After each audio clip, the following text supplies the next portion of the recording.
Ну что ж, можна, напевно, видихнути спокійно, достати з чорної комори два баяни, бо у Білорусі магчымая мягкая змена ўлады.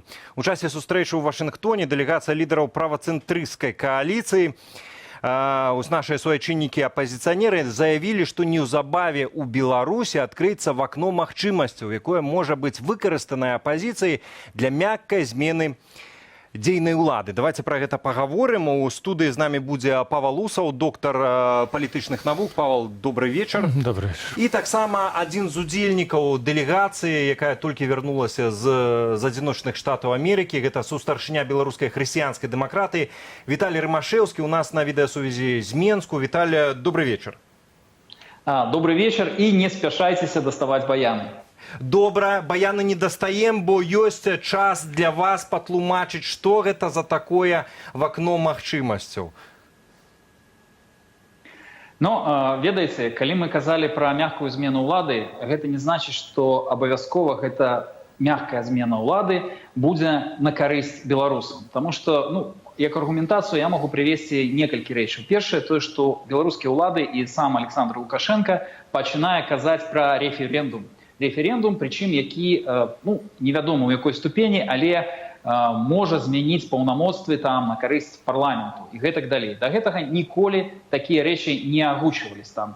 І без патрэбы ён бы гэтага не рабіў. Ён разумее, што ён старэе, што в прынцыпе ёсць не толькі яго інтарэсы, але інтарэсы яго сям'і, яго дзяцей. І нейкім чынам той чалавек, который атрымае наступную пасля Лукашенко пасаду прэзідэнта, ён в этой краіне можа тварыць все, што захоча, так як, в прынцыпе, мець неабмежаванае паўнамоцтва, як мае гэты сённяшні кіраўнік дзяржавы. Таму, в прынцыпе, відавочна, без такой вось, без такіх думак ніякіх бы пасылаў не было. Ну а наконт вакна магчымасцяў, то я просто хочу звярнуць увагу на тое, што яно ў Беларусі ўжо з'яўляецца. Яшчэ 5 год таму немагчыма было ўявіць, напрыклад, святкаванне 25 сакавіка ў цэнтры Мінску, якое наведаюць дзесяткі тысячаў людзей. Яшчэ 4 гады таму немагчыма было ўявіць пра тое, што там дзесяткі тысячаў людзей будуць ставіць подпісы пад чырвона-белым сцягам па закліку ўсяго толькі аднаго зміцера Дашкевіча, і ён можа гэта рабіць у цэнтры Беларусі. Так, безумоўна, беларускі рэжым змяняе форму рэпрэсіяў. Ён цісне на незалежных журналістаў, ён хоча спадабацца Еўропе і нейкай мягкай трансфармацыі, пры гэта захаваўшы за сабой поўную ўладу па мадэлі Азербайджана, але відавочна, што сёння банкрутства эканамічнай сістэмы, яно відавочна не толькі для простых жыхароў, але і для кіруючай эліты беларускай, і яны з гэтага банкрутства хочуць нейкім чынам выйсці, трансфармаваўшы беларускі рэжым хаця б па кітайскай, альбо, зноў-такі кажу, па сінгапурскай, яны кажуць, вось гэтай мадэлі. І дзеля нас гэты шанец трэба выкарыстаць дзеля таго, каб у Беларусі адбыліся рэальныя, а не дэкаратыўныя змены. Каб улада не проста там перайшла ад аднаго до другога чалавека ў межах адной сям'і альбо адной правячай групоўкі, але каб сапраўды ў Беларусі адбыліся структурныя рэформы, каб мы дамагліся і эканамічных, і палітычных рэформаў. Віталій, я крыху заблытаўся. Я ў вас все-таки хочу вельмі канкрэтна ўдакладніць. Вось калі вакно магчымасцяў для змены ўлады, то змена, якая там калісьці будзе, змена каго на каго? Гэта будзе Лукашенко злы на Лукашенку больш добрага, Лукашенко старэйшы на малодшага, ці это хтосьці з апазіцыі прыйдзе, ці это з Расіі там той жа Путін стане міждзяржаўным. Пра што ўвогуле гаворка? Хто зменіць уладу? Гаворка пра тое, што беларускі рэжым відавочны банкрут. І эканамічны, і палітычны. Гэта ясна. І пра тое, што адпаведна непазбежна трансфармацыя гэтага рэжыму. Калі яна адбудзецца, гэта стварае вакно магчымасцяў дзеля перадусім беларускага грамадства, беларускай дэмакратычнай апазіцыі. Калі мы гэтым не скарыстаемся, калі мы не даможемся, каб перамены былі дэмакратычнымі, то ім, безумоўна, скарыстаецца Расійская Федэрацыя ў горшым выпадку. Там, скажем, таксама ў горшым выпадку проста будзе там по схеме Путін-Медведзеў змена вось таких вот адной персоны на другую, як вы сказали, которая нічога па сутнасці не прынясе ніякіх зменаў для жыцця большасці беларускіх грамадзянаў. Таму добра, рэжым будзе мяняцца, і гэта адкрывае вакно магчымасцяў дзеля беларускай апазіцыі. Добра, зараз я больш-менш зразумеў. Павал, В окно магчымасцяў ёсць, ці оно не адусюль бачнае? Хотел бы анекдот на эту тему рассказать. Нават так. Конец света, амаль усё насельніцтва зямлі памерла, і сустракаюцца два беларусы. І адзін другому кажа: ну я ж табе ўвесь час казаў, што будзе акно магчымасцяў, што гэты рэжым зменіцца. І ўвесь час вось я займаюся палітычнымі працэсамі, вывучэннямі таго, што адбываецца ў Беларусі даволі доўга, і ўвесь час я чую, што палітычны рэжым гэта банкрот у эканамічным і у палітычным сэнсе, што людзі гэта бачаць, што людзі гэта разумеюць. Так, яны разумеюць, але нічога з гэтым зрабіць не могуць. І, на жаль, у палітычнай сістэмы значна больш рэсурсаў, чым думае апазіцыя, і да трансфармацыі яшчэ вельмі шмат трэба пачакаць. Бо трэба пачаць з таго, што гэта персаналісцкі рэжым, і што Лукашенко ніколі ніякому парламенту, ні праз які рэферэндум ці якія іншыя механізмы не перадасць нейкія паўнамоцтвы. І ён ніколі пра гэта нават не заяўляў.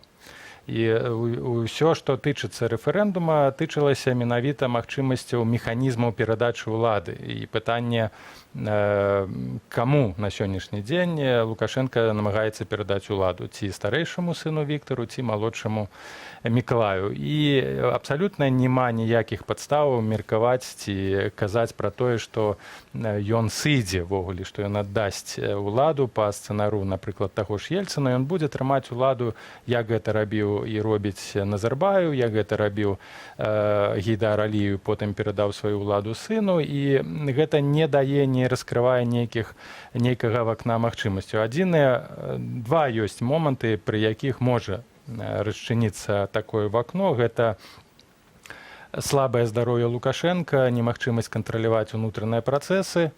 Так, і вось калі атачэнне ягонае будзе адчуваць, што ўжо вось гэты цэнтр не ў стане прымаць рашэнне, то тады пачнецца бойка за ўладу. Але мы не ведаем, ці будзе Лукашенко к гэтаму моманту гатовы перадаць уладу. Там яшчэ будзе шмат момантаў і разважанняў на гэтую тэму, і тады можа з'явіцца акно магчымасці. Але пытанне на сённяшні момант галоўнае: ці гатовая апазіцыя да гэтага акна магчымасці? А яна не готовые. Ну, власне, я хотел Віталя перапытаць, потому что Віталя назіраў так за вашай рэакцыяй. Таксама не зусім вы згодныя, наколькі я зразумеў, з падобным меркаваннем палітолага з боку. З чым не згодныя? Ведаеце, я насамрэч вельмі рады, што маё меркаванне ў галоўным супадае з такім разумным, адукаваным чалавекам, як гаспадар Усаў. Таму што в галоўным мы пацвердзіў маю тэзу, што рэжым гатовіць сабе змену. І сапраўды я згодна з тым, што можна падкарэктаваць, што гэта сапраўды персаналісцкі рэжым. І тады трэба разумець, што ад персоны вельмі шмат што залежыць. І Александр Лукашенко, я перакананы, гэта ведае, і ён гэтага баіцца. Што тая персона, которая прыйдзе яму на смену, нават калі гэта будзе там яго стаўленік 10 разоў, ён можа павесці сябе па-рознаму неадэкватна. Гэта сапраўды праблема сённяшняй Беларусі. Ну што ж, і в прынцыпе тут я бы не гадаў на кафейнай гушчы пра тое, там, якія сцэнары, там, што ў галаве у Лукашэнкі, там, ці ў яго вышэйшае чынавенства. Я б падкарэктаваў трохі Паўла Усава яшчэ в адным. Трэба гэты час не проста чакаць, гэты час трэба працаваць. І мы разумеем, што перад апазіцыяй стаіць вялікая сапраўды задача, што гэтай працы вельмі шмат, каб гэтай магчымасці можна было скарыстацца. Таму што я, напрыклад, бачу, што многія шансы, многія магчымасці дэмакратычныя сілы мы, на жаль, упускалі. Віталій, вельмі караценька, я у вас хочу дакладніць, потому что літаральна пару хвілін у нас застаецца эфіру. Паслухайце, Павел яшчэ заўважыў вось наконт таго, што апазіцыя сёння не гатовая. Калі браць вось нават самыя свежыя апошнія прыклады, взяць Украіну альбо Арменію, вось апошні прыклад, там таксама не было такога, што дзейны рэжым вось ён рухнуў, і прыйшла апазіцыя, замяніла цалкам усю сістэму. У Беларусі вось з гатовасцю апазіцыі замяніць рэжым Лукашэнкі, вось сістэму лукашызма, як ввогуле з патэнцыялам? Ёсць такія магчымасці? Такія магчымасці ёсць. І гэта не проста словы, за маімі словамі стаяць справы. Прынамсі, у нас ужо ёсць досвед і ў хрысціянскіх дэмакратаў, у правацэнтрысцкай коаліцыі напісання законапраектаў, што ў прынцыпе не наша задача, і прасоўвання іх. Некаторыя пункты нават прымаюцца, хай сабе толькі дробныя. У нас есть досвед супольной працы, проведения супольных политических кампаний.